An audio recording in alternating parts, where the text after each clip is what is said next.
no such term, but I normally talk about synergy with the implication that it's positive. There's also a negative synergy. COVID fatigue, tired, dealing with this for 8 months. It's cold, you can't be outside, everybody goes inside. Holidays, major factor. And another factor that some places haven't yet experienced the full pain of COVID. They've read about it, but it's been happening somewhere else. It hasn't been happening here. And people are parochial. If it isn't happening here, it's not as real as if when it's happening somewhere else. I'll come back to that for a moment. The numbers today, positivity in the microclusters, 4.7. Statewide without microclusters, 3.1. Statewide with microclusters, 3.4. Statewide death, 35. They're in our thoughts and prayers. Statewide hospitalizations, 2,200. Statewide ICU, 423. Statewide intubation, 192. New York State, yesterday, 3.4. 7-day rolling average, which balances it out. It's more accurate because one day you get a blip here, a blip there. 2.9%. New York City, yesterday 2.9, their 7-day rolling average 2.5. We talk about these numbers all the time, okay? What you don't talk about is what they mean or the context. You write a story. Today, New York City is at 2.5. New York State is at 2.5. Buffalo's at 2.5. Yeah, what does that mean? You have no state in the nation now that is below 2%. Isn't that shocking? Remember just a few weeks ago we were at 1% in New York? No state in the nation is below 2%. Lowest states, Vermont 2, Hawaii 2, Maine 2.1, New York 2.8. Lowest in the United States. Vermont, Hawaii, Maine, New York. How does New York wind up 4th? Vermont, Hawaii, low density. Maine, low density, rural. And then New York? That's because New Yorkers have done a phenomenal job. And New Yorkers deserve credit, because they have done a phenomenal job. And I know you guys don't like to write context.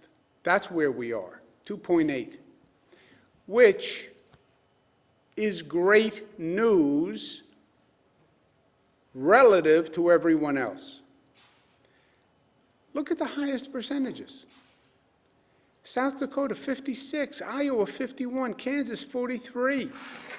Look at those numbers. Here's a test.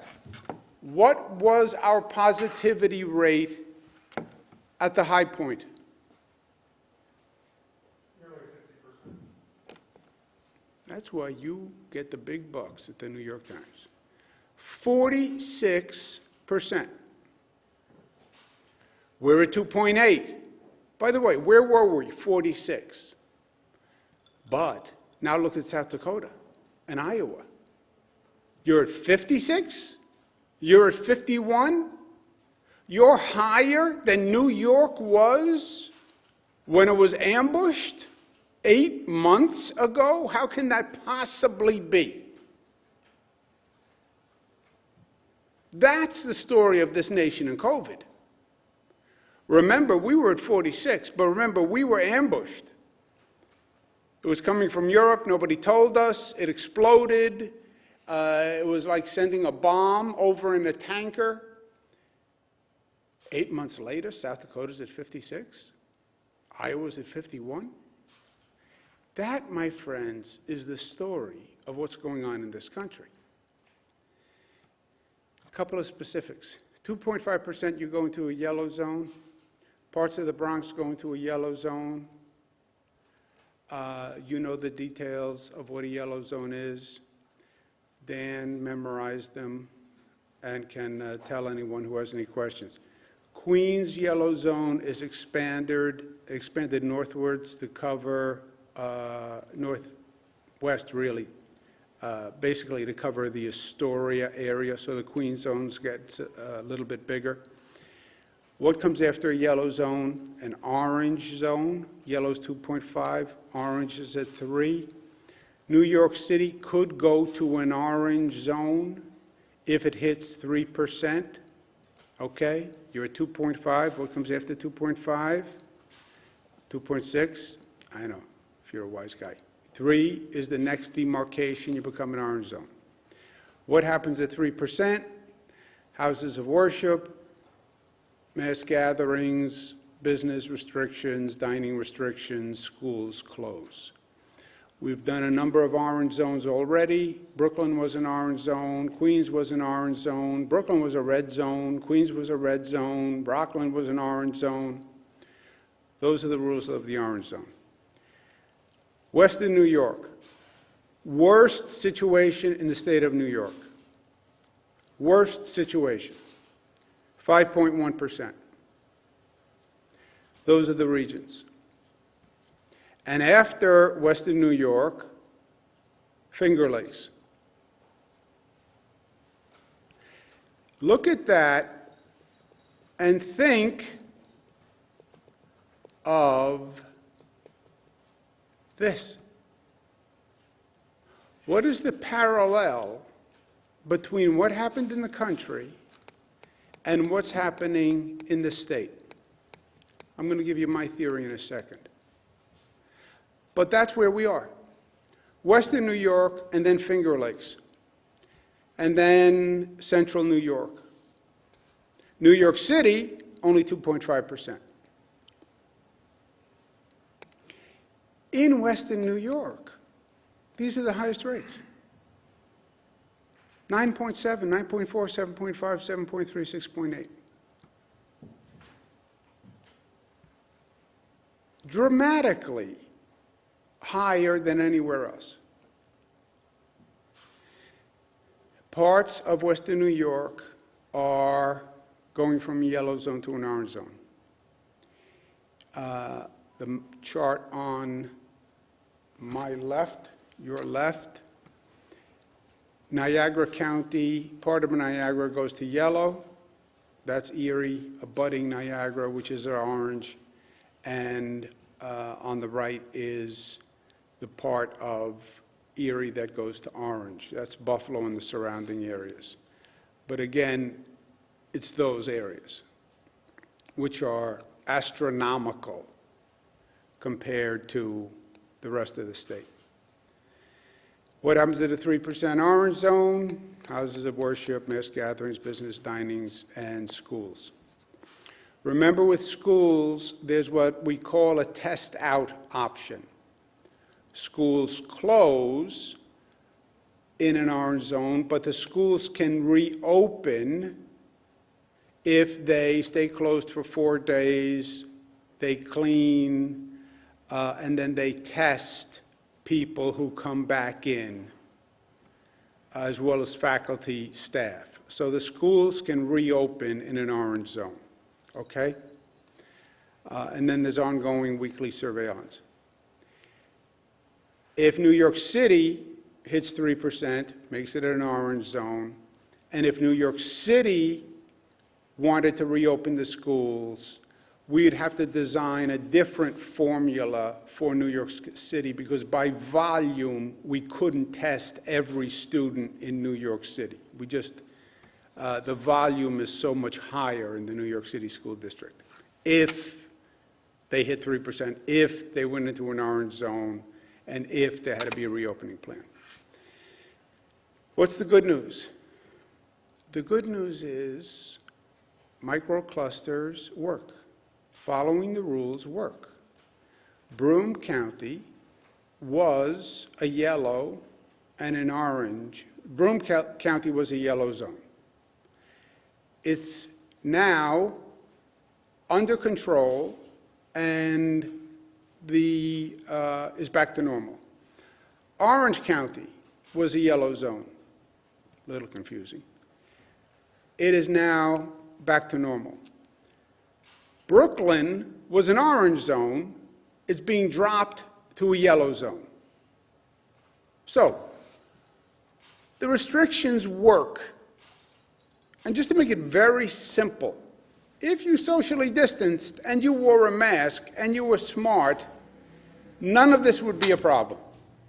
It's all self-imposed. It's all self-imposed. If you didn't eat the cheesecake, you wouldn't have a weight problem. It's all self-imposed. Here's my personal opinion and my personal theory, because I know I'd disappoint you if I didn't have my own theory. You look at the states that are now surging, South Dakota, Wyoming. These are the states that did not get hit hard in the spring. When New York was going through it, when some cities, New Jersey was going through it, that was 8 months ago, they did not have anywhere near the problem. It was a problem that affected somewhere else. It affected someone else. Yeah, well, that was New York. That was New Jersey. That's the Eastern Seaboard. That's not happening here in our state. Yeah, I saw it on the news. But it's not happening to us.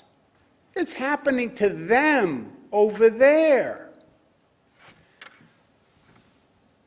There can be a sense of denial that we're immune from this. It's not going to happen here like it happened in New York or New Jersey. Yes, it is, and it can, and it's happening. Even in a place like South Dakota, and in Wisconsin, and in Iowa. Why? Because they didn't think it was real or a real probability 8 months ago. And they didn't take the precautions, and they didn't adopt the behavior, and now it's real. It's my theory. So it's just personal opinion. Personal opinion. Western New York never lived the full pain of a COVID's wrath. Western New York read about New York City. They read about Long Island. They watched it on the TV news. But the numbers were never as bad in Western New York. And you want people to change dramatically their behavior. For me to make these dramatic changes in behavior, I have to believe this is real. And it wasn't real. Because it wasn't real to me. You know when it becomes real? When it's real to me. I get it was real in New York City, but I'm in Buffalo. Buffalo is much different than New York City. And it wasn't real to me. Like South Dakota. I believe that. I believe they didn't have the same level of fear. And what caused so many people in New York to change their behavior? It was the fear. Why do you guys wear the masks now? Oh, because you said we have to, there's a law that says. No. You wear the masks because you're afraid of COVID. And because you're concerned about other people. But because you think it's real. Because it is real for you. Western New York never felt that same level of reality. Thanksgiving is coming up. This is my next personal opinion and theory. You will see a tremendous spike after Thanksgiving. Tremendous spike after Thanksgiving. No scientific data, no health commissioner said that. That's my personal theory. Why? Because Thanksgiving is a holiday and people come together. And if you don't have a real fear about COVID, you're going to come together. And you see people saying, nobody's going to stop me from coming together. That's my family. You can't tell me, don't socialize with my family. It's going to happen. It is going to happen. And it's going to happen because it's human behavior. I have a conversation with my mother. Several conversations about Thanksgiving. We have to get together for Thanksgiving. Mom, we can't get together for Thanksgiving. Oh, no, I know. It has to be a small group. Just us, just your sisters and your brother and your family, just us. No, Mom, we can't do that. I can't be with my sisters. Hey, your sisters, just us, just a family. Your sisters, they miss you, they haven't seen you, they're crazy about you, they love you, stop. Yes, they love me. I love them. Your family sounds safe, doesn't it? Your home sounds safe. Your dining room table at Thanksgiving sounds safe. This is a safe environment. I'll be safe. No, you won't be safe.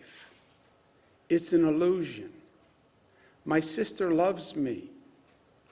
My sister could infect me, not maliciously, but accidentally.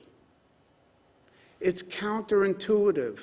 What I thought was the safest place and the safest situation, in my home, at my table, with my family.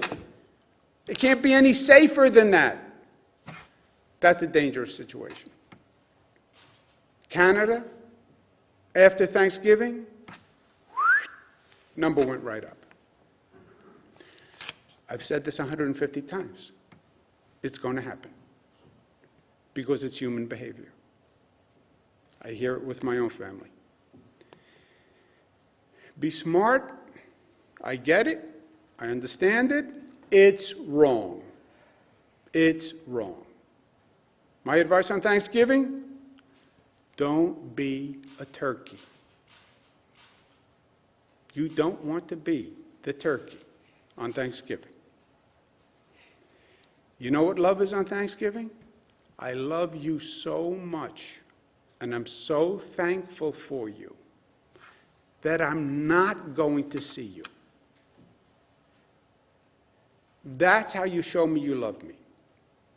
I'm not going to see you. That's how much I love you. Questions? I'm a little unclear about New York City schools. The other day you said this is the city's decision. They have an agreement at 3%. Today you said, well, I might have to impose an orange zone and I might have to close the schools, which an orange zone does. So what's going on? Does the city still have the ability to close its schools? Are you now taking control and saying that you have the power to make this decision? And for the millions of parents who want to know, are the schools going to open tomorrow in New York City? All right. First of all, let's try not to be obnoxious and offensive in your tone, because you're 100% wrong. These laws have all been in effect for months. I've always said we set initial parameters, and then the school district picked a percent within those parameters. New York City picked 3%. We announced the orange zone law over a month ago. I don't know if you were here or if you were paying attention, but that has been in effect for over a month.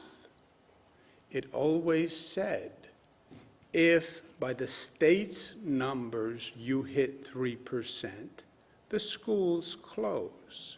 What's going on here is nothing that the law hasn't said for over a month. We then had the test-out procedures. If you were paying attention, you would have known we closed the schools in New York City 2 weeks ago.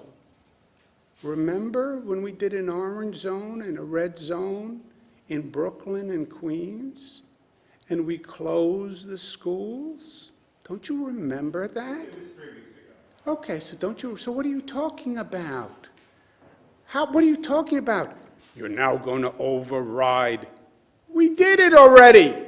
That's the law, an orange zone and a red zone. Follow the facts. I'm still confused. Well, then you're confused. I'm confused, and Then I'll tell you what you mean. Parents are still confused as well. The schools Oh, in New they're York not City confused. tomorrow. You're confused. No, I think Read parents the are law. very confused as well. Read the law, and you won't be confused. But Governor, Go ahead. following Jimmy's question, are the schools going to be open tomorrow? The schools are open by state law. But will they be open tomorrow? That's the question. I think Jimmy's correct in asking that question. I don't think it's obnoxious at all. Well, I don't really care what you think. Of course, you agree with him because you're in the same business with him. The schools, by state law, well, what is the answer to your question? But I guess What is the answer to your question? I don't know what the answer is. Yes, you do. You said When last does the week- state close the schools? When you get to an orange zone, which you're suggesting could happen but is not necessarily happening by tomorrow. So then what are you asking? You just answered your own question. The other week But on you one hand- said, on one Excuse hand- me. But on one hand, you have granted Bill de Blasio the kind of oversight of his schools, and there are rumors that the number in New York City will rise about 3%, which would trigger closing of schools. Now, you've just said that an orange zone could be in the offing for the entirety of New York City, which would also close schools, but your number is 2.5. So I guess just the point-blank question is, are schools going to be open tomorrow in New York City? Let's do it again for you, because maybe it gets confusing over the days and nights. Schools set their own, 700 school districts, they all set their own number. That's the number. Unless they fall into a microcluster. The microcluster overrides the local rules. Yellow, orange, red. If it's Buffalo, I don't even know the Buffalo closing number for schools. But the Buffalo schools close in that orange zone, right? Why? Because it's an orange zone and it's over 3%. Well, maybe Buffalo had a rule of 4% or 5% or 6%. I don't know. Doesn't matter. If it goes over 3% in an orange zone, because now it's saying the decision isn't just about a school, it's about a school in an intensely infected community with a family that's infected and a candy store that has a high infection rate, on a bus route that has a high infection rate. So the microclusters override the normal, locally set school infection rate. why didn't you close the schools in Right? Erie County Excuse last me. week? You were over 3%. Excuse me, right? I understand that state law overrides the city's decision-making on this. I do. No, not city. Any local school district, so it just happened in Buffalo, any local school district in a microcluster zone, because that's now a highly infected zone. The schools can remain open in an orange zone, but they have to do additional testing. Understood. on a larger point, when you're talking about microclusters, those are obviously supposed to be kind of limited geographic areas. New York City is obviously not a limited geographic area, nor is it a limited population center. How would that qualify as a microcluster? Why is that not just a regional Microcluster is not spatially defined.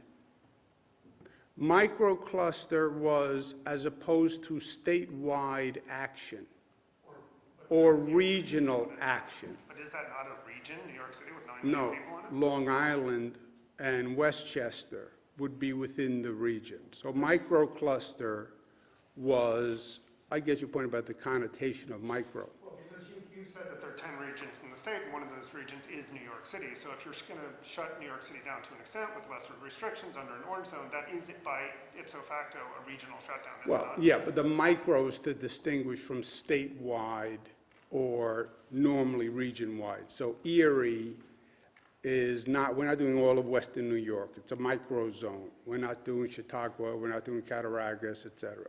It's a micro zone. That's micro as opposed to regional. But Governor, your threshold is... Nick? Go ahead. Whose numbers are going to prevail? There's a difference between the city and state's numbers. Public health experts are saying New York is one of the top 15 highest infection rates. Our positivity rates just show we're doing a lot of testing, and we're still seeing clusters in Rockland and Chemung. Why hasn't New York taken broader steps like closing down indoor dining or sort of more... Okay, let's slow your question down. Experts said The first that one New was York about- is one of the 15 highest infection rates.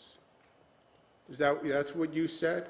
Yes, and those positivity ratings Okay. are just about... How do you see that? You previously cited different groups, including COVID Act Now and RT Live and COVID Exit Strategy. Okay, but look at these numbers. Those are just about how much testing those states are doing, and Johns Hopkins has said that those numbers aren't completely up to date and may differ from the state's levels because they're still trying to correct its formula. What does that mean? Those numbers don't match the positivity ratings in states like South Dakota, for example. They do not have 56% of tests coming up positive. Those are Where did you get the 50? These are Johns Hopkins Yes, numbers. I spoke to Johns Hopkins, and they said that they're working on updating that page. So Johns Hopkins says Johns Hopkins numbers are wrong? In some cases, yes, that there might be different than the state. And level. Johns Hopkins says that New York, that is now 4th in the nation, is in the top 15? So this is positivity ratings. I'm talking about, remember, the R-naught, the infection rate that's calculated by different groups. All right, including anyway, so what's the question? Why, we're still seeing clusters in Rockland and Chemung, and it's really spreading throughout western and central New York. Why hasn't New York taken broader steps like closing indoor dining or more united policies in schools on mask wearing? When do we close indoor dining? Is there just a need to rethink our metrics when there is so much spread throughout the nation in New York? We close at the lowest percentages in the nation. Our calibration is the lowest. Let's say we go to orange at 3%. 3% is the 5th. It's Massachusetts. It's every state after Massachusetts is 3%. And my first question was about what happens if there's a difference between the city and the state numbers. What if there's a difference? Whose numbers override? If New York City says our numbers show it's 3% and yours say 2.5, What's the answer to that question? I don't know.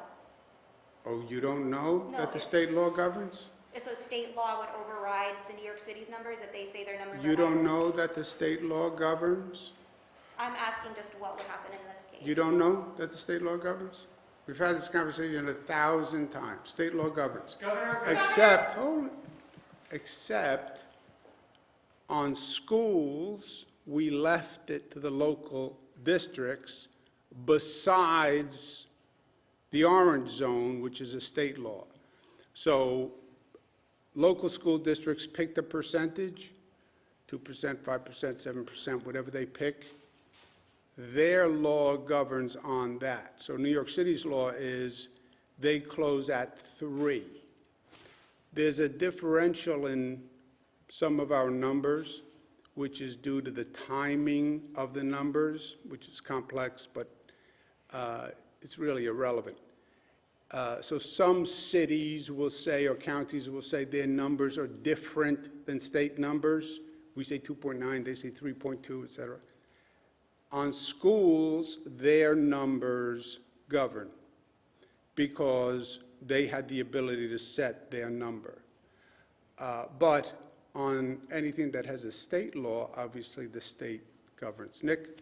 On the county sheriffs, they say that they will, some county sheriffs say they will not be enforcing the 10-person limit on gatherings in homes. And also on the issue of pay raises for the legislature and some state officials, they will not be getting them this year. I know your pay raise is kind of separate and apart from that. What's the status of your pay raise going into effect for 2020? I'm going to give my pay raise to you because I think you have done an extraordinary job as a journalist this year. I don't think that's true, but go ahead. Which part don't you think is true? Do you think part A or part B is not true? Part B, I think, is true. You are a great journalist. Part A is untrue. I'm not giving you my $25,000. I am going to, the way it works, I think is a little complicated. The judges and the legislators don't get a legal raise. Technically, the the 4 statewide do, and the commissioners do. I'm going to ask them to defer their raises and not take a raise, given the overall financial picture, for the same rationale that we didn't do a raise. I understand there's a disconnect in the law, but I'm going to ask the commissioners, myself, the other electeds, not to take a raise this year. And then I'll do an EO to that effect. Because it's the same rationale as not giving a raise to the other people, Nick. Second, on the sheriffs, I don't believe as a law enforcement officer you have a right to pick and choose what laws you will enforce. An EO is a law that has been litigated, right? Well, I don't believe in that law, and therefore I won't enforce it. That is, frankly, frightening to me as an individual, frightening to democracy. It's arrogant, and it violates your constitutional duty. I didn't say, I swear to uphold the laws that I agree with. I didn't say that. If I don't agree with the law, then I'm not going to enforce that law. No, it doesn't matter what my opinion is. I'm a law enforcement officer. I enforce the laws. I don't get to pick and choose. Well, I'm not going to enforce domestic violence law because I think that's a family affair. They had a family fight, and I don't think it's the state's right to come in and say, you shouldn't treat your wife that way, you shouldn't treat your husband that way. No, there's a law, and you have to enforce the law. Or don't call yourself a law enforcement officer. Say, I enforce the laws that I think are good laws. That's what you get. But then I'm not a law enforcement official, and I'm not operating a law enforcement agency. And that has consequences too. But that's what I think. Last question, Big John. Governor, on that point, how do you expect them to enforce the 10-person limit? I mean, short of knocking door to door, I mean, how can you enforce that? That's a different question. Different question. Bona fide question. How do I enforce the mask ordinance? It's hard. A lot of people don't wear a mask. What do? Do I go up to everybody who's not wearing a mask? How do I do that? Good question. That is different than saying, I'm not enforcing a law because I don't agree with it. I don't recognize that law. I don't recognize it. I refuse to recognize that law. It violates my political belief, and therefore, I don't enforce it. Literally, I had a conversation with a law enforcement officer at one time who said, I think domestic violence is a family matter. I said, what? He said, well, it happens in a home, it's a family affair. I don't think it's the state's business to come in and say how a husband and wife should treat each other. Look, maybe that's a theory. I think it's repulsive, but it's not up to you. It's a law. But is there a way, I mean, so it is a separate question, it is different from saying, I'm not going to enforce it, but the question of how do you enforce it, what would you suggest? That's not what they said, and that was not the question. That's what I'm asking. Okay. That's what I'm asking. How would you suggest to them they enforce it? Or is it only something you could do after contact tracing after the fact? Well, no, you could if you wind up in a circumstance. I mean, nobody's saying knock on doors, count heads, right? But you come across a gathering for one reason or another, and there's 20 people there. You say, this can't happen. By the way, how did we get there? And also, by the way, states all across the nation are doing this. This is like not a novel New York law. Do me a favor, see how you can look at how many states have the 10 or more? Jersey has it, Connecticut has it, California has it. You know where it's spreading now? That's why on my personal theory here, people change their behavior. It's less in bars and restaurants. It's still there. But they've migrated to home gatherings. That's why we call it living room spread, family spread. That's why I think Thanksgiving is going to be terrible. Because they said we can't hang out in the bar, we can't go to a restaurant. Let's go to your house. We'll watch the Bills game. We'll have a few beers. We'll hang around. And by the way, if I'm going, do you mind if I bring Jesse and Nick? No. Tell them to come. Tell them to bring a six-pack. Okay. Now we're sitting there with 25 people. All innocuous. Nobody malicious. That's where it's coming from. And this is really hard to stop. Because you're right. It's very hard to restrict. It's very hard to regulate. And it's very hard to police. So, yeah. Is it hard to police? Yes. But if you see it, stop it. That's really the point of the law. If you see it, stop it. Don't invade privacy. Don't do any of that.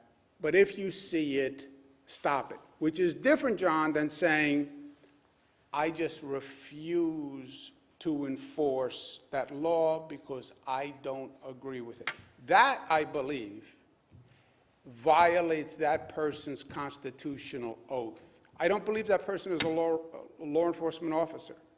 I believe that person should not be certified as a law enforcement officer. I don't want a law enforcement officer who says, I'm only enforcing the laws that I like or that I think should be enforced. By the way, a lot of police officers don't wear a mask. Well, how are you supposed to then enforce other people wearing a mask when they see you not wearing a mask? I violate the law, but you can't. No. Nobody said you were above the law. Well, I'm a cop. I can have a couple of drinks and drive home, and if a buddy of mine stops me. No. The law is the law. And nobody is above it. It's the only way it works. And this living room spread is the new problem. And it will go up after Thanksgiving. And you will see orange zones and increased positivity after Thanksgiving. I'll wager you on it today, and you're going to see more dramatic action, and then it's going to get worse, because what comes next? Christmas, Hanukkah, Kwanzaa, and that's going to be the problem. Thank you, guys. Thank you.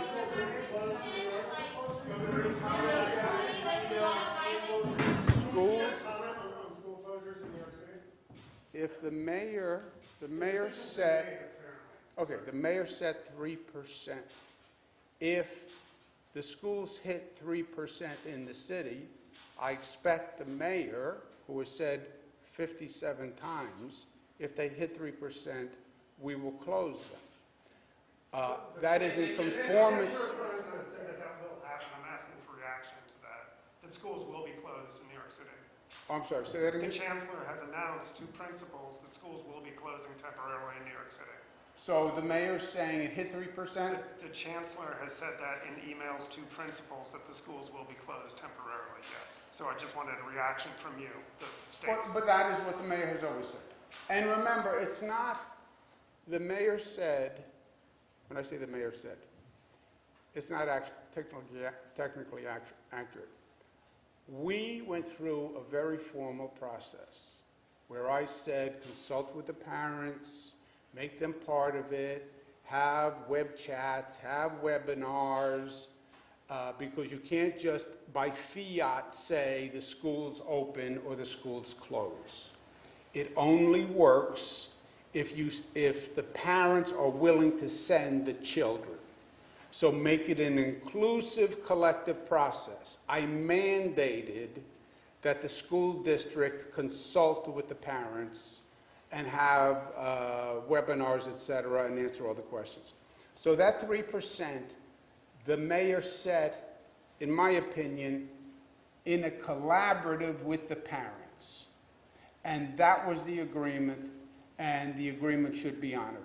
So, and if it is 3%, then I understand exactly. I understand the mechanics of it, but my question for you is, like, the closing of New York City schools, what does that say about the state's broader progress? You have touted the state's progress for months and months and months. This would appear to be a setback. How do you feel about that? I mean, your microcluster strategy is not working at this point to curb the statewide spread. What do you have to say about that? Yeah, well... Are we having broader restrictions at this point? Yeah, I mean, the cluster strategy has largely failed.